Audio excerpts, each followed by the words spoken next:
Welcome to the South Weekend. For the next several days, we're celebrating and reporting on the richness of the region. You'll find stories from all over the map. We're also ranking the best Southern rap albums, imagining the Ray 3000 mixtape we all deserve, and arguing about what even constitutes the South anymore. In the words of two great Southerners, nothing is for sure, nothing is for certain, nothing lasts forever. Let me begin by saying I have a religious objection to prizing one great Southern rap album above another. I love them like they're my children, but like children, there are wayward ones, and favored ones, and neglected ones. Meaning, while we're saying that Southern Rap Album A is appreciably better than Southern Rap Album B, I do not accept the legitimacy of the court in which I'm being tried. It seems ludicrous not to include the Drought 3 or Trap, or Die, or Sailing the South, or any of Gucci's tapes. But those were mixtapes. And if we included all of the classic tapes, we'd be here until the Carter V finally comes out. Sometimes you just need rules. So a small group of experts convened, argued, voted, and did this in the manner we saw fit. Before we get into the list, make sure to leave a like and subscribe. And here are some honorable mentions. The Listening, Mystic Styles, King of Crunk. Hell Hath No Fury, Mr. Scarface is back. Hip-hop critics tend to talk like Atlanta inherited hip-hop's center of gravity from New York, as if there wasn't a 10-year stretch when Georgia's crunk rappers and trap pioneers shared power with Louisiana's bounce hoodlums. It was a glorious time defined by tacky album cover art, diamond dentistry, synth claps, baggy fashion, and Silk the Shocker flows that defied time signatures and physics. Ghetto D is the most comprehensive overview of the No Limit diaspora's stars. Its virtues: money, independence, and its emotional range: Tasmanian rage, the blues, everything in between. Make 'em say to going through some things is perhaps the most violent tonal whiplash that a rap album has ever achieved, and yet both those songs are crucial. In one of rap's all-time best heel turns, Atlanta's favorite warbling, lovesick pop star broke bad on his third studio album, transforming into a lean-sipping hedonist for whom the only meaning in life could be found at the bottom of a solo cup. The opening notes of DS2, the fizzing of the soda bottle, the mixing with cough syrup into a deadly confection, the Sprite commercial-level cheese of that thirst quenched, are the sounds of a man falling into a pit of radioactive ooze and emerging as a supervillain. Coming on the heels of his broken engagement with Ciara, the album saw Future embracing all of his basest desires, namely drugs, sex, and violence. These are common fixations in rap, but rarely are they presented in such a disaffected stupor. The album's lack of moral urgency was its own statement about what's left to care about in our world, and Metro Boomin's dour production ensured that the no hugging, no learning directive would remain consistent throughout. The closest we get to romance is a track called Rich Sex. DS2 captures a destructive but alluring way of coping with grief, and it helped accelerate the nihilist bent that currently predominates in Southern hip-hop. When we look back at this decade of sullen young rappers, suffocating self-absorption, and sparse production, we'll see DS2 as the blueprint. Rich Boy is not what makes Rich Boy important. I am really into his voice and flow, but that's beside the point. Rich Boy was a canvas, and Paulo the Don was the painter. And you can't tell the story of Southern hip-hop without mentioning Paulo the Don. When I first heard this album, I thought it was the greatest piece of music I had ever listened to. That had a lot to do with the guy from Interscope playing me this record at a squirrel-killing volume, telling me it was the greatest piece of music I had ever listened to. But that's the best way to listen to Paulo-produced tracks.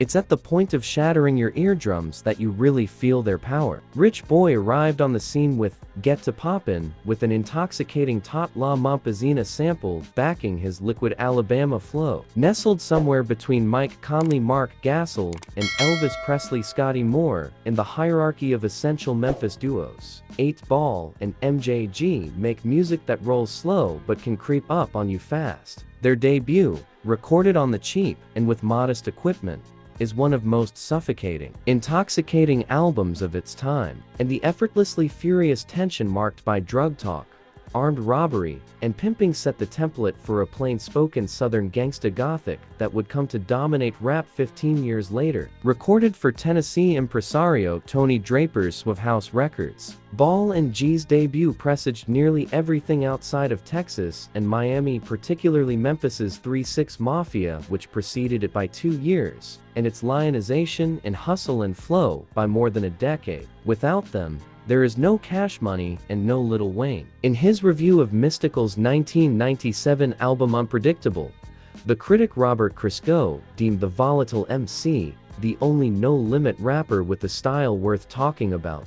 Despite his uncharitable northern bias, Christgau had a point. Being a no-limit soldier had its limitations. The dynamism of Mystikal, singular growl raucous and unbridled, yet somehow precise and self-contained, felt burdened by the label's penchant for quantity over quality. Mystikal had memorable songs for No Limit, but they were outnumbered by generic-sounding tracks, bloated with obligatory cameos from tank hangers-on. As it turns out, Unpredictable would be the first of only 2 Mystikal releases for No Limit. His first post-No Limit project, Let's Get Ready, was a revelation. Shake Your Ass and Danger, both produced by the Neptunes and by far Mystikal's biggest hits, sprung the rapper into the mainstream. The Neptunes, who contributed 4 tracks in all, had the right idea on how to best complement Mystikal's flow, lay a sparse, bass-heavy track, and get the hell out of the way. His voice was a dish that needed very little seasoning. Mystikal would preach to you, then berate you, then serenade you all in the same verse, with an energy that made Busta Rhymes seem like a wallflower. In the unfairly siloed landscape of female rap,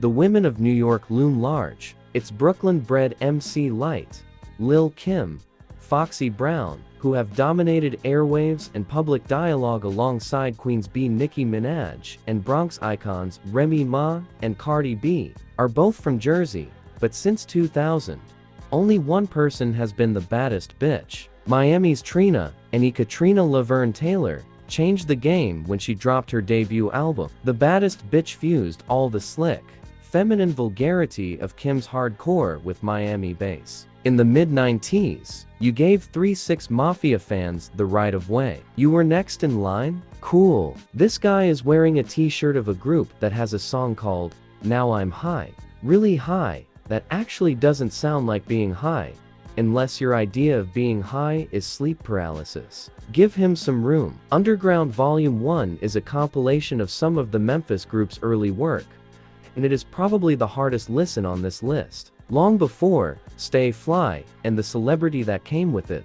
666 made this music at a time when it felt like there was actual distance between regions, both in terms of sound and sensibility. So while there are touches of Houston, New Orleans, the songs on Underground sound like they were made in a different dimension. It might be churlish of me to do so, but I categorize Lord Willin as a Southern rap album with an asterisk. Malice and Pusha T were born in and heavily influenced by the Bronx. Virginia Beach natives Pharrell Williams and Chad Hugo, who produced the entire thing, might as well have been from Virginia. Sound outside of Timbaland and Missy existed for these guys to glom onto. So the 2 duos Clipse and the Neptunes simply created one of their own. The result was the most fruitful Mc-producer marriage since Guru and DJ Premier. Grindin' Clipse's bracing first single, a launch table knocker on HGH, was their clinical mission statement: we sell coke way better than you. That mantra pervades Lord Willin, their debut album, a veritable Technicolor dreamcoat of drug rap. Pusha T and Malice made themselves the stars of a crime epic that was fit for an art house. Its clever menace carefully enunciated and elegantly composed. There are no skippable tracks on Lord Willin, only a succession of crescendos, peak Neptunes, again and again and again. I'm not going to talk about Shooter.